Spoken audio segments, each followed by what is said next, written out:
जम्मू कश्मीर के पूर्व मुख्यमंत्री और नेशनल कॉन्फ्रेंस के नेता उमर अब्दुल्ला इससे चिंतित हैं। उनका कहना है कि यह आपसी लड़ाई अच्छी बात नहीं है।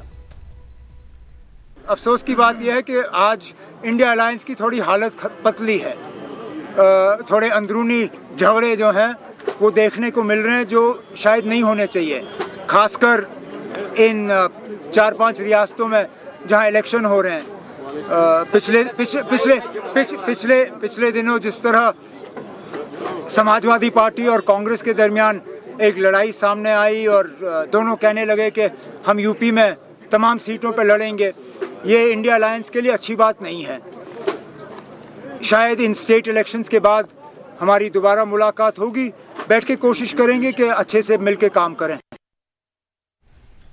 हमारे वरिष्ठ सहयोगी मनोरंजन भारती हमारे साथ जुड़ रहे हैं इस खबर पर अधिक बातचीत करने के लिए। मनोरंजन, जो बात सुदूर जम्मू कश्मीर में बैठे उमर अब्दुल्ला का समझ में आ रही, क्या मध्य प्रदेश छत्तीसगढ़ के कांग्रेस नेताओं को समझ में नहीं आ रही होगी? खासतौर से मध्य प्रदेश, जहां पर कि वोटों का अंतर पिछली बार इतना कम था, सीटों का अंतर इतना कम था, और जैसा हमने बताया कि 46 सीटें ऐसी थी जहां पर जीत हार का अंतर 3% से भी कम था।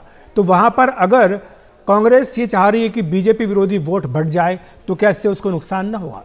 निश्चित रूप से ये अब रिजल्ट बताएगा, लेकिन आपको बता दूं कि ऐसा जरूर होना चाहिए था। इंडिया दल जो है यदि साथ मिलकर लड़ते और यदि बातचीत होती, गठबंधन होता, तो शायद आप कह सकते हैं कि पुख्ता तौर पे ज़्यादा मजबूत होकर उभरती। लेकिन पॉलिटिकल पार्टी से आप बात करें कांग्रेस, तो उनका कहना है कि विधानसभा सीटों के लिए ये गठबंधन होना जरूरी नहीं है, ये लोकसभा के लिए ज़रूरी है। बात भी हुई थी समाजवादी पार्टी से 6 सीटों को लेकर के, 5 सीटों को लेकर के बात हुई। उसके बाद अधिक सीटें मांगे जाने के बाद वो बातचीत टूट गई। उसके बाद आपको कमलनाथ जी का वो बयान भी आपको याद होगा, जिस ढंग से उन्होंने कहा। उसके बाद समाजवादी पार्टी के नेता गुस्सा हुए और अब स्थिति ये है कि सब एक दूसरे के खिलाफ लड़ रहे हैं।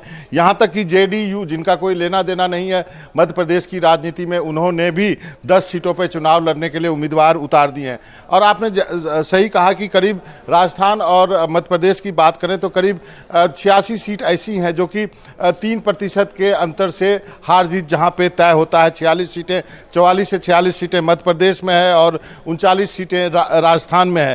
3% कहने का मतलब यदि दर्शकों को बताऊं तो जीतने वाले उम्मीदवार को जहां पे 100 वोट मिले हैं, हारने वाले को केवल 97 वोट मिले हैं, केवल 3 ही वोट मिले हैं। तो इतनी क्लोज फाइट होने पे निश्चित रूप से यदि आप सभी पार्टियों को थोड़ा थोड़ा यदि एकोमोडेट करते तो शायद बात बन सकती थी। लेकिन अब जो हालात ये हैं कि समाजवादी पार्टी मध्य प्रदेश में 69 सीटों पर और आम आदमी पार्टी 70 सीटों पर लड़ रही है। उसी तरह राजस्थान में भी, छत्तीसगढ़ में 57 सीटों पर आम आदमी पार्टी और 34 सीटों पर समाजवादी पार्टी लड़ रही है। इसके अलावा बीएसपी ने एक अलग चैलेंज खड़ा कर रखा है। राजस्थान में आपको मालूम होगा पिछले बार 6 विधायक उनके हुए थे, इस बार भी बीएसपी ने वहाँ पर 53 जो है उम्मीदवार खड़े किए हैं। बीएसपी और जीजीपी का मध्य प्रदेश में गठबंधन है, 178 और 36 सीटें खड़े किए हैं और यही कुछ हालत जो है वो छत्तीसगढ़ की भी है। दूसरी तरफ राजस्थान में बात करें तो आप थोड़ा अलग सिनेरियो है। वहाँ पे जो है जेजेपी जिसके साथ बीजेपी राजस्थान में हरियाणा में सरकार में है, उन्होंने अब 30 सीटों पर उम्मीदवार उतारने की बात कही है और कुछ सीटों पर उम्मीदवार उतार भी दिए हैं। एलजेपी भी वहाँ पे कह रही है कि हम उम्मीदवार उतारेंगे और शिवसेना शिंदे ग्रुप ने भी अपना उम्मीदवार उतारा है। तो देखना पड़ेगा इन छोटी छोटी पार्टियों का कितना बड़ा नुकसान होता है। लेकिन ये जो 86 सीट हैं वो बहुत की हैं मध्य प्रदेश और राजस्थान में।